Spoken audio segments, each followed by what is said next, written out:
Soc la Laura Llevadot, soc professora de Filosofia Contemporània a la Universitat de Barcelona i vinc a presentar un curs que farem a l'AIE de l'abril al juny del 25. El curs es diu Desig postcapitalista. De fet, hem robat el títol d'un llibre del Mark Fisher,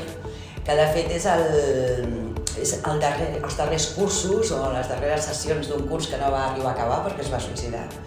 que va fer Fisher i li va posar aquest nom, Desig postcapitalista. I una mica el que pretenem en el curs és reprendre una tesi d'aquest llibre que Fisher planteja a propòsit de per què ha triomfat el neoliberalisme. Les lectures clàssiques a propòsit de crítiques al capitalisme normalment tenen a veure amb tot el punt de vista econòmic i una anàlisi marxista, i en canvi Fisher el que fa és fer una crítica al capitalisme postfordista, és a dir, el capitalisme en el que estem avui dia, a partir d'una crítica del desig propi del subjecte, dels individus que som. Aleshores, nosaltres prenem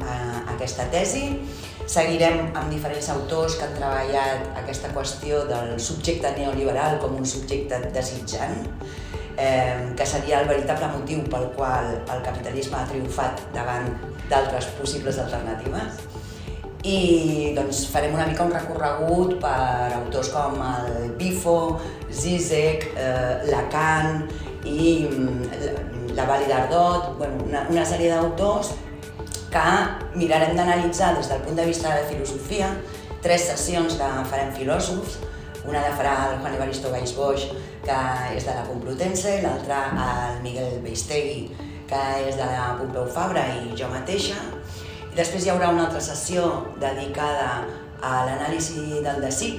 des del punt de vista de Lacan. Lacan és un autor, un psicoanalista, que és fonamental per entendre la qüestió del desig, i aquesta sessió la impartirà el Miquel Bassols, que és psicoanalista de l'escola lacaniana. I finalment, la darrera sessió serà sobre desig i tecnologia, que la farà l'Alba Torrents, que analitzarà aquesta qüestió de la tecnologia, de les apps, d'Instagram, de com les xarxes estan construint el nostre desig neoliberal en tant que subjectes.